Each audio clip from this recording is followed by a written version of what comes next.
Welcome to another episode of Hot Mic Chronicles.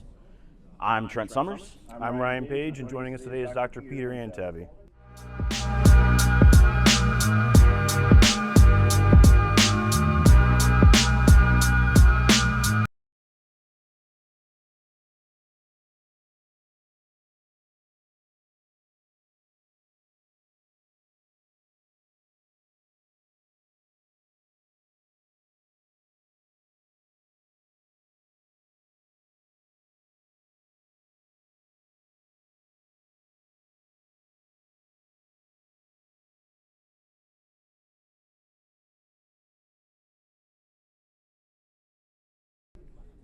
So, Dr. Antevy, before we get into the episode, do you just want to tell us a little bit about yourself?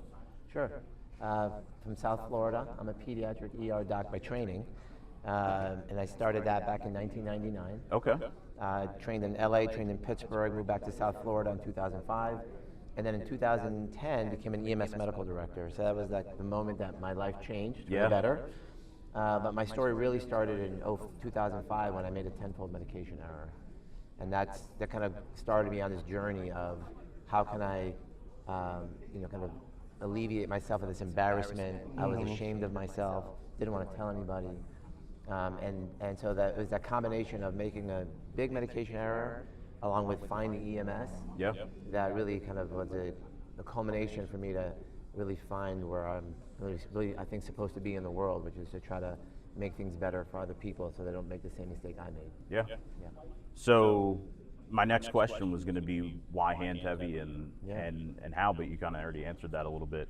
And you're a pediatrician by trade. So how it goes is that I did 3 years of pediatrics to become a pediatrician. Then if you want to go into pediatric ER, you got to do another 3 years of training. Okay. I did that. And then to become EMS board certified, I was grandfathered in since I've been doing it for so long. Yeah. But nowadays, to become a medical director, you have to go through a 1-year fellowship, another year of training. Okay.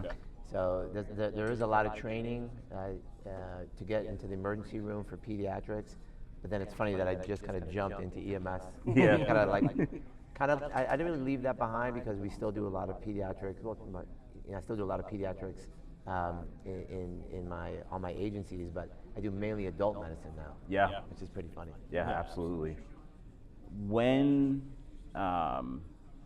did you know that Handtevy was going to change the world of EMS and how we treat pediatrics and adults? I'll be honest with you, that was never my intention. Okay. I was selfishly trying to figure something out that would help me not look like an idiot. Yeah. And I wanted to make sure that next kid who came in front of me, I could treat them. I couldn't care less about anybody else at that moment. Yeah. It was all about me because I felt like shit. Yeah. And so, to be quite honest, when I figured out the 13579 on my hand, and that's how that's when someone yelled out in the crowd, Handtevy. That's how it started. But which I didn't like the name. I didn't like the name. But for a couple years, I didn't tell anyone that I'd even developed this thing. Okay. That's how embarrassed I was. The nurses started to say, "Hey, we see that you're getting better in the code room now." And they're like, "What are you doing?" I said, "I'm just practicing." That was a total lie. Yeah. And so finally, they started to have confidence in me as a clinician at the head of the bed, and then they wanted me to be at the head of the bed. And they, if there was a sick kid in the room, they would come and say, "Hey, you come in the room next." And I knew that it was all because of the fact that I now knew how to dose these kids correctly without knowing any math. Yeah. So a couple years started going by, and one of the nurses, who I'm very close friends with, Maricar, she says to me, "Pete, you gotta teach people what you're doing." And I said, so she kind of made me come out with this years after I figured it out. Yeah. So I'm telling you, the initial emotion is guilt. I was ashamed of myself. I was embarrassed. Yeah. And so much so that I didn't want to tell anyone else, because then they would say, "Hey, why did you need that?" Well, because I made the mistake. I didn't want to tell anyone I made the mistake. Yeah. That's how bad it was. Anyway, long story short, I go in front of an audience, thanks to Maricar, and I tell people, it was a drowning lecture, but at the very end, I told people how to do the 13579, and a line of 50 people all stood up waiting to talk to me. I'm like, oh, that's a pretty good lecture. Yeah. Dang. They all wanted my last 2 slides, which had the hand on it. Yeah. And that's when I knew that it was time for me to tell other people about it. Yeah, absolutely. And so remember, at that time it was just a hand. Allison, my wife, said, hey, if it's that good, why don't you go make a little badge buddy so they could put on the badge, and I did. Yeah. And I would bring those, I started bringing like 20 of them to work, and they would disappear within like 5 minutes. Yeah, because everyone wanted one. Everyone wanted one, but they weren't too embarrassed to say that they wanted one. Then I went and printed up 50 of them, gone. 100 of them, gone. People were coming up and saying, hey, you have a badge buddy. Then I started getting requests across the country, in Vegas, in California. Hey, would you come speak about the hand thing? And again, still didn't have a business, didn't want to start a business. I was, working as an ER doctor. And then finally, entire agencies started to say to me, we want that. Yeah. And so we had, on January 1st, 2010, we incorporated, and we started, creating a book. And then in 2016, it turned into an app. And here we are in this journey where now we're in 3,000 cities across America, and it's still not really real to me. Yeah. Because I still have that part of me that's still knowing that I still made that mistake. But what gets me excited is when people stop me in the hallway and say, I used Handtevy on a call and we had a great outcome. Yeah. It somewhat heals the harm that I've done to myself, and really that's what I seek today.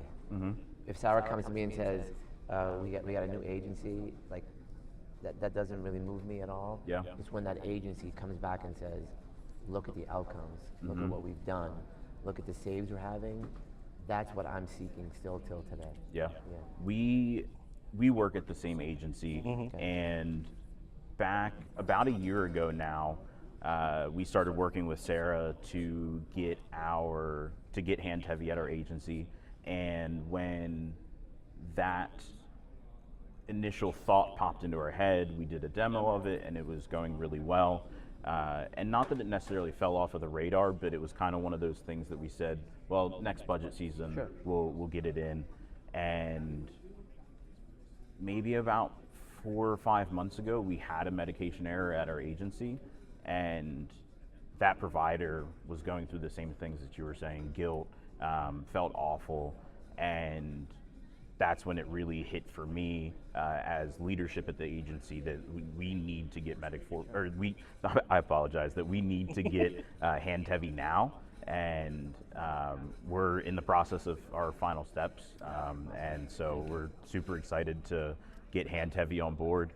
I will tell you that an error like that can ruin a career. That person could that person can find another job because now they feel bad about being around knowing that they made the error. If you're at a department where those errors are looked upon as something that we can learn from, fine. But if it's a punitive department, I unfortunately know several cases of people who have committed suicide because of a medication error that happened years prior that they just could never get rid of in their mind. And I know that because I felt the same exact way. Thankfully, I figured out a way to heal. Like I'm trying to heal my pain, but it's never going to go away. No. When you make a mistake and it actually causes harm, there's nothing you could do or say that's going to make it better. But in fact, if you tell that person, shame on you, you suck, why'd you make that error? You're going to spiral that person, and they're going to go in the opposite direction. Yeah. There are medication errors being made every single day. Yep. At every single department. Absolutely. It's just that we don't know when they're happening. Or if they're reported or not. Of course, they're not being reported. And so we have to do a much better job of being honest with what's really going on. And then if you do find a solution, if it's Handtevy or another solution, you better make sure that that solution is evidence-based, Yes. data-backed. Because you can, anyone can go create an app and then say, oh, this works. No, it doesn't. Right. And there have been a number of people have come out into the market until people realize that you have to put it through the same exercise that we would do if we're starting a new medication or doing double sequential at our agency. Yeah. You only do that when you have a randomized controlled trial to show that it works. Right. And unfortunately, people don't take pediatric medication dosing or adult medication dosing, and they don't put it through that same kind of level of scrutiny. Yeah. And they need to do that. Absolutely. So one of the, getting into the clinical side of things, while we were doing some research on you, having you on as a guest on Hot Mic Chronicles, I wanted to be familiar and make sure we could talk about a few things. And one of the things that I've seen that you've been talking about lately is sepsis management within EMS in the pre-hospital realm. Can you talk about that a little bit? Yeah. I mean, I'll start by saying that EMS needs to own sepsis. Yeah. Who is quote unquote owns sepsis is the hospital, because they think that that sepsis patient needs to come in through their double doors, and then they will start fluids, and they will start pressors, and they will give antibiotics. So wait, let me say that. Fluids, pressors, antibiotics. We have all of those things, right? Yeah, very true. And it turns out that the longer you delay fluids, pressors, antibiotics, the higher rate of mortality. Right. Studies have shown that the patients won't get antibiotics for 3.5 to 4 hours, even when you get to the hospital. So years ago, probably 8 or 9 years ago, we said, we're going to give fluids, we're going to give pressors, and we are going to give antibiotics. Wow. We've tracked all of our data. Our mortality rate is 7%, when the average mortality around the country is 20 to 40%. Wow. We published our data. Now there's a study coming out. It should be published next month in the Lancet, big journal. Okay. They had about 2,400 septic patients, and the study was fluids. Do we give a large amount of fluids or small? And I'm a big fan of giving a lot of fluids early. And then do we give antibiotics or do we give a placebo? So it's a randomized trial, over 2,000 patients. Large. They looked at outcomes, which is mortality, which is their primary outcome. And I don't know the outcome yet, but I will bet any amount of money that the pit stop trial, Sheldon Chesky's out of Toronto, great guy. I'll bet any money that will show that EMS needs to own sepsis. Now here's what's going to happen. Here's a prediction. The hospitals are going to be pissed. How do I know that? Because when we did what we did, the hospitals were pissed. Yeah. How could you be giving antibiotics without blood cultures? You know, it's going to ruin our CMS measures, yada, yada, yada. They don't care about the patient. They care about billing and documentation and getting blood cultures. I said, what does a blood culture do if the patient dies? Like, the blood culture came back positive 2 days later and they're dead. Right. Great. What is that going to do for you? Nothing. It didn't help anybody. Didn't help anybody. So that's kind of phase one for sepsis. Here's the next one, which I'll be talking about today, later, which is plasma. That was going to be a question. Yeah, you give. So it turns out when you're septic, your body sheds the inner lining of your blood vessels, called the glycocalyx. Now you would ask, why would your body do that to itself? There's a very good reason. When you become hypotensive, the body says, I need to find fluid somewhere and bring it into the vessel. In order to do that, it gets rid of the inner lining of the blood vessel. Yeah. The cells open up, like the exoskeleton opens up, and fluid comes in from the tissues into the blood vessel. So the body is getting rid of the inner lining so that it can bring fluid in. Smart. Yeah. What it didn't recognize is that in the United States and across the world, we would create something called an IV, where we would artificially put a catheter in a vein, and then we would push fluid into the veins. But now with with this exoskeleton and the cells wide open, the fluid goes into the vasculature, and it goes right out into the brain, cerebral edema, into the lungs, ARDS, into the bowel edema. So, whereas the human body has developed ways over thousands of years to improve itself, we're coming in and giving saline, which is making the problem worse. Yeah. What does plasma do? It actually heals the inner part of the lining of the blood vessel, the glycocalyx. Yeah. It rebuilds it, and it really prevents the leaking any further. So saline for trauma, saline for TBI, saline for sepsis, saline for anaphylaxis, all things that get rid of the glycocalyx is harmful in large volumes. Yeah. I'm not saying that you shouldn't give a 20 per kilo bolus or 500 here, fine. But if you're giving 1 liter, 2 liter, 3 liters, 5 liters, you're in the ICU, they're up to 15 liters, guess what? They're all ballooned out, and then the ICU doctor says, over the next week, we have to diurese these patients, and now you spend time making them go from the Michelin man back to who they are, if they lived. Yeah. If they lived. So we have now moved to using cold liquid plasma for a TBI. We're doing a study on that.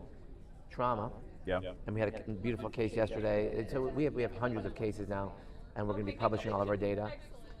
Burns. So we have a great burn case. What does burns do? It gets rid of the glycocalyx. These patients swell up. Yeah. They have significant edema. And now we're just starting it for sepsis. So, sepsis, fluids, pressors, antibiotics. But then those fluids, after the first bolus, you're going to be moving to plasma. So the future of fluids in America and across the world, my prediction will be plasma. Yeah. Yeah. Now, previously you've talked about fresh sprayed or spray dried plasma. Yes. Can you talk about that a Yeah. little bit?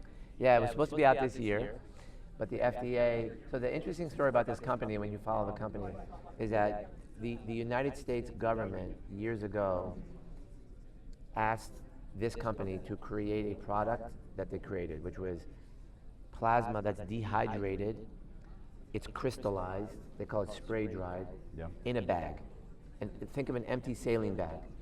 You take 200 cc's of sterile water, you mix it back up, and it becomes yellow plasma again. Okay.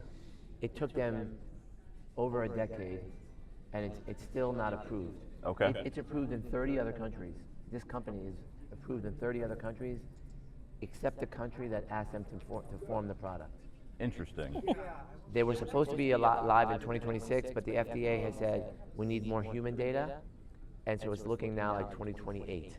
Okay. Gotcha. When that day comes, all of us will have on our frontline rescues, our frontline ambulances, this empty bag of saline, 2-year shelf life, where you'll be able to give plasma to all the patient types I've discussed. Yeah. You'll also give saline to patients who maybe aren't that sick, a little dehydrated. You give them saline, fine. Yeah. You can give LR to the septic patient, fine. But if the patient's hypotensive, not looking well, septic shock, that's the plasma level. You're going to give plasma to them, along with pressors and antibiotics. Yeah. Today, what we use is what we call cold liquid plasma. You go donate your blood. They actually get your plasma. They spin it out. They get your plasma. And we never freeze it. We put it right into the refrigerator, just like our blood is, which is different than FFP, which is fresh frozen, Right. which is what you would use in the hospital. So we buy it for $60 a bag, cold liquid plasma, and we're now using it for all the things I described. So it's cheap, Yeah. it's easy to give, except that you have to have the coolers and you have to have the warmers. So it is a little bit logistically challenging to do for most people today. So that's why I think that this plasma the plasma apocalypse, if you will, is going to happen in 2028. Yeah. Unfortunately. So you brought up warmers for your for your cold plasma. Yeah. Something that I've been building for the agency that I work for. I've been building a cost analysis for blood at our agency just to get a grasp of what it's going to cost us.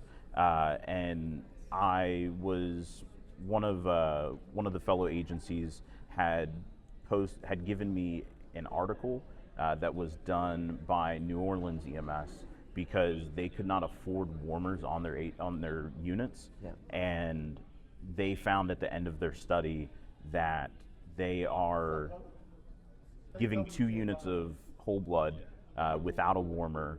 These patients had an average change in temperature of 0.02, I believe, Celsius, negligible. Very small. So if you don't mind, I was just wondering if your thoughts on that. So New Orleans is using packed red cells.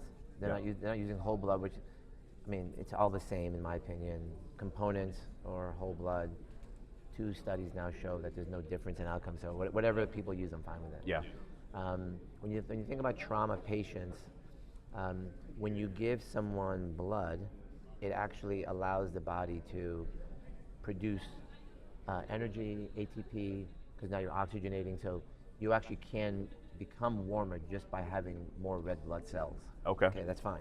However, trauma patients in general, we know when you become hypothermic with trauma, it's one of the, one of the triads of death. And now if you add hypocalcemia, it's kind of like the diamond. Okay. Yeah.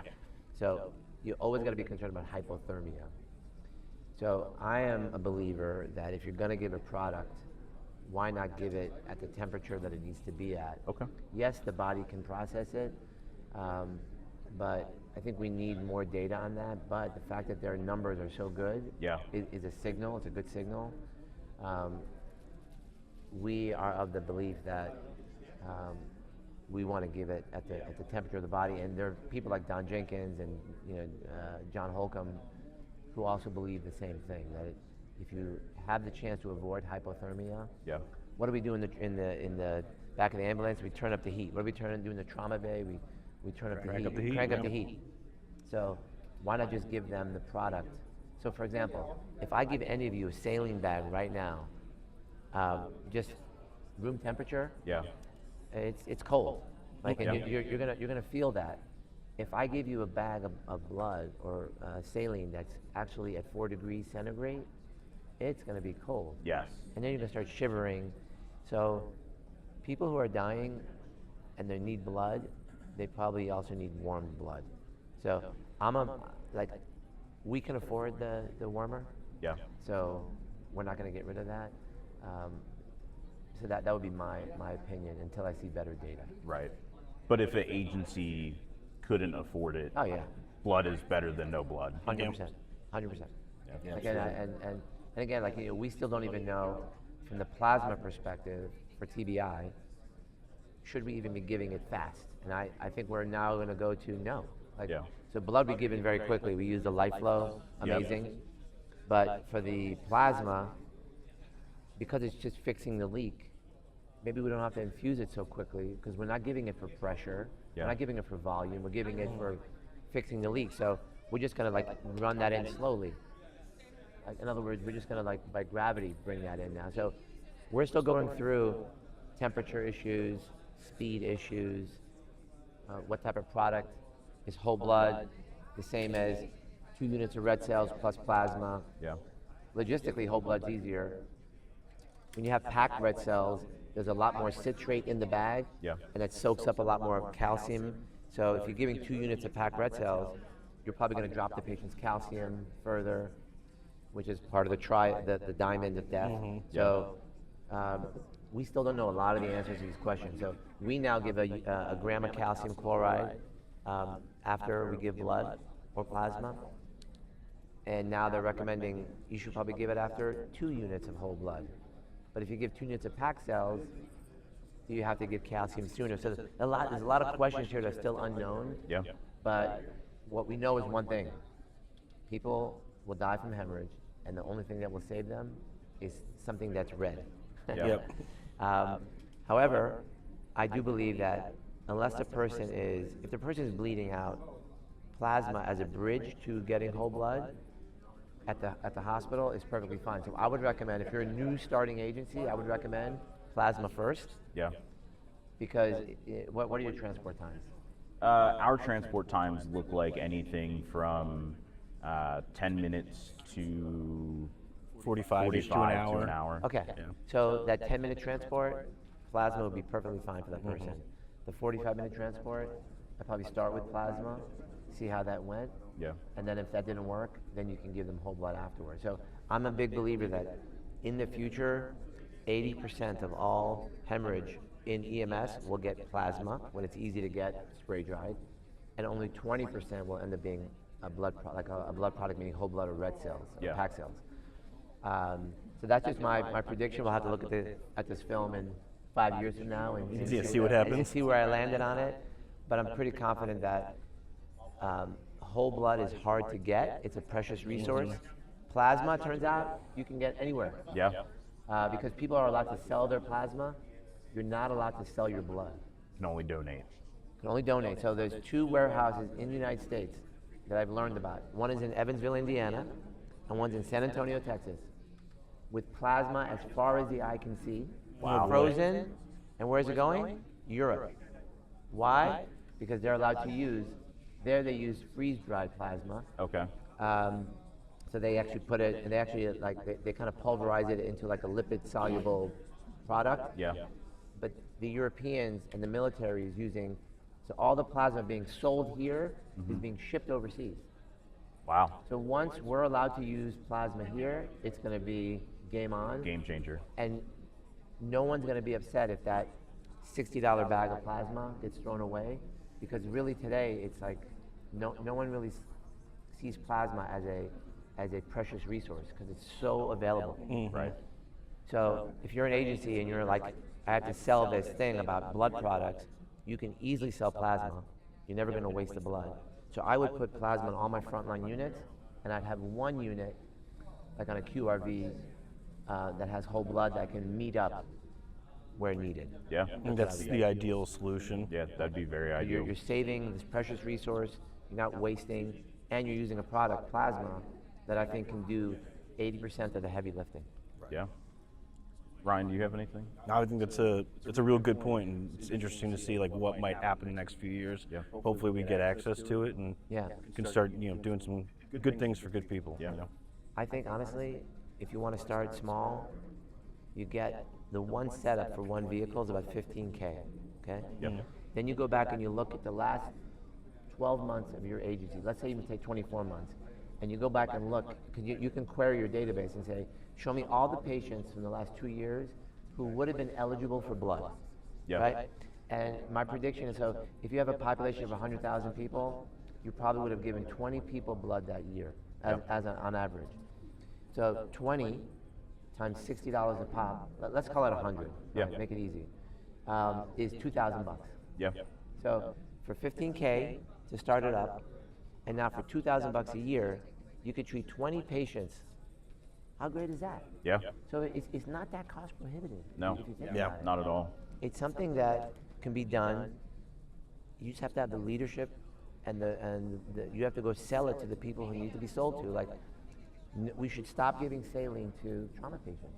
Absolutely. And I would start with plasma. Well said. Yeah. Yeah. We as an agency, while we don't have blood yet, we've moved to lactated ringers at least, just to get away from saline. But something I wanted to talk to you about, since you are a medical director, one of our last episode was with our medical director for Medic Forge. He's our continuing education medical director, but he's our medical director at our full-time agency. And we were talking to him about, medical command. When are things getting denied? Why they're getting denied? What's kind of going on in your guys' brain while you're on the other end of the line? As a physician, could you maybe go over a couple of those things just to get your perspective? Yeah. When you say denied, you're calling in for an order and they're saying no? Yes. Give me We an were example. specifically talking about calling for cardizem, because in our system, that's a med command call every day. And we figured out there's a handful of different reasons why providers are getting denied. Usually it's the time frame of distance to the hospital as one of the big ones. Also, general rapport and how the report's given was one of the big reasons of why it's getting denied. Yep. And I think we decided that was probably the highest denied medication that our agency has as a whole. And when have you looked at all the denials to understand, was the request correct or not, or did that patient end up getting cardizem later? Like, I would want to know a little bit more information, because, so for example, in my protocol, we have very few things that require them to call. My opinion is if I'm going to put it in the protocol, I'm going to teach you. Yeah. I'm going to write the protocol very, very well and specific to what you need. Now, my phone's always open 24/7, 365, and I have a big team now, so we have a lot of people who are there 24/7. They're all board certified EMS medical directors. Yeah. But there are very few things that I require people call me for, because if they have to keep calling me for stuff, that means they either haven't taught them well enough, or it's unclear. Yeah. Now, having said that, clearly your medical direction has made a decision that this particular drug is maybe not being used correctly. Yeah.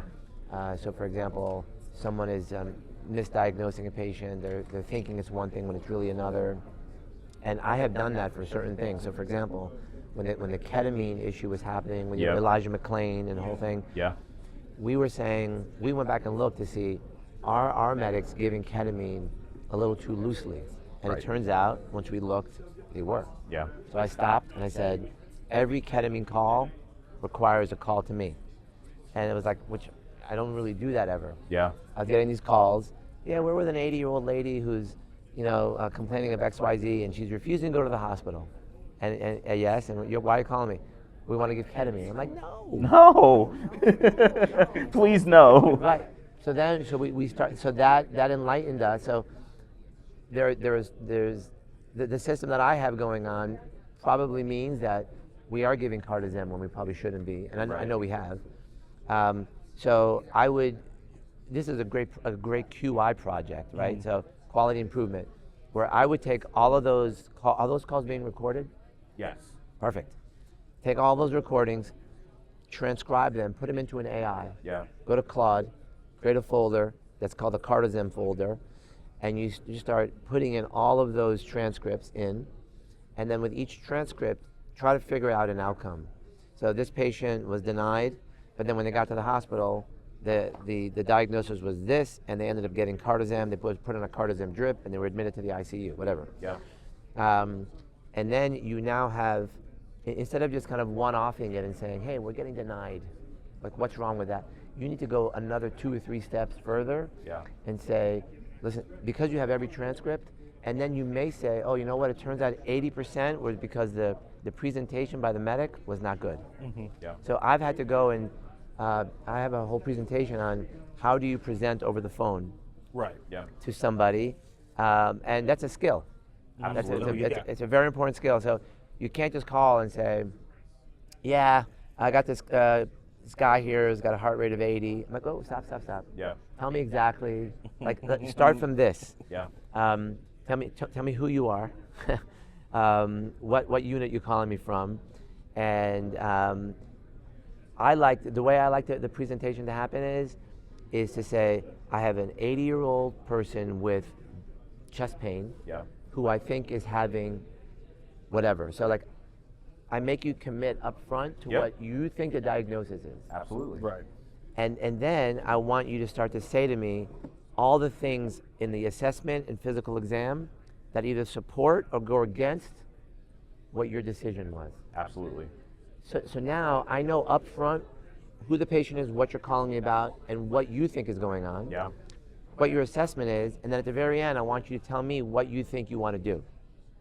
Easy. Yeah. That whole thing takes maybe 5 or 6 lines. Yeah. And most people, when they call me, they're not calling me because they want my opinion.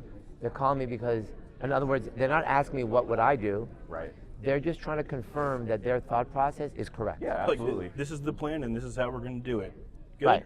Good. Yeah. Right. When I said this on the last episode, when I call medical command, I give all the information, and then I tell them what my treatment modality is. I don't necessarily ask for permission. Correct.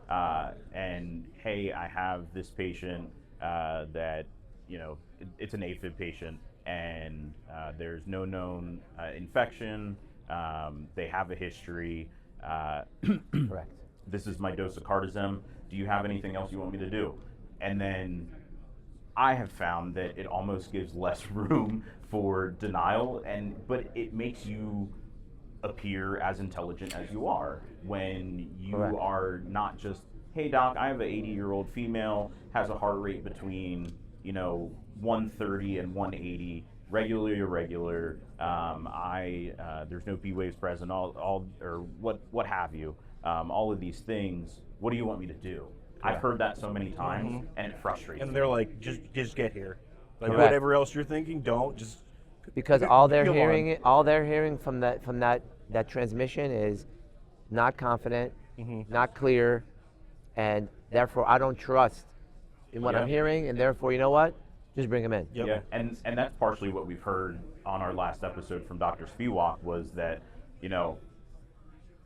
the trust portion Correct. And if you don't sound confident, Correct. why would I be confident in you? Right. So by getting all the transcripts and going down those next couple of steps, you will find the answer that you're looking for, because now the answer is we need to train on the presentation.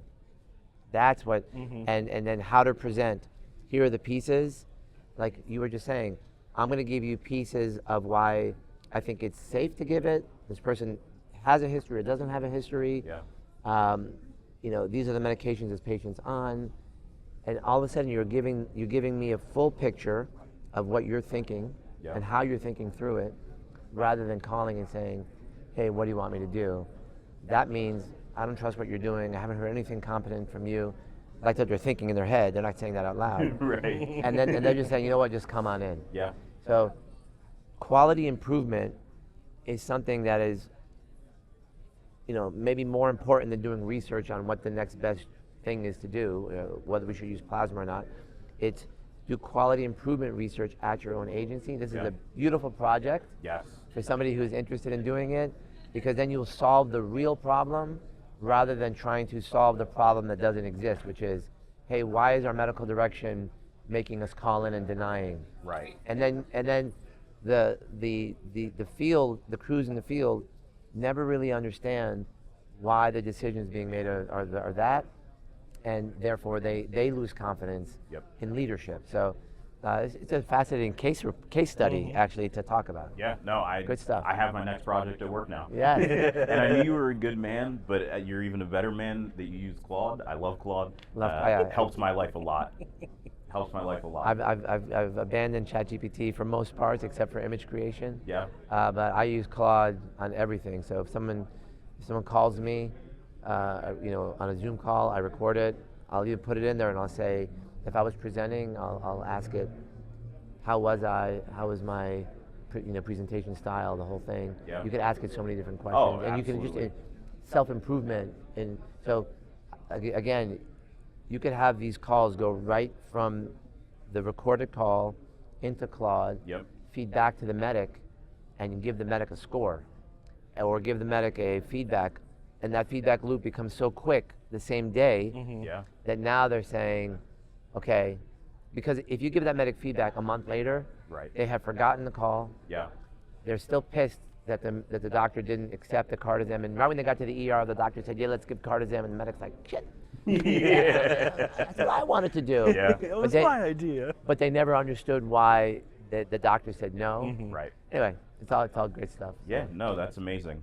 Do you have anything else, Ryan? I think I'm pretty good. Yeah. I think I could sit here and talk to you for hours. Yeah, but good to me too. For the sake of time and respecting your time, I don't have anything else. So again, like we say at the end of every episode, if you're watching on YouTube, please like, comment, and subscribe. It helps the algorithm and helps push this very valuable information out to the world. If you are not watching on medicforge.net/CE, you can. There are episodes on there that are free. You can also get a yearly subscription for $69 a year, and there's much more education on there as well. So with that, thank you very much. I appreciate your time. Appreciate having me. Thank you so much. Thank you so Been much. great. All right, take care. All right. All right. See you next time. See you next time.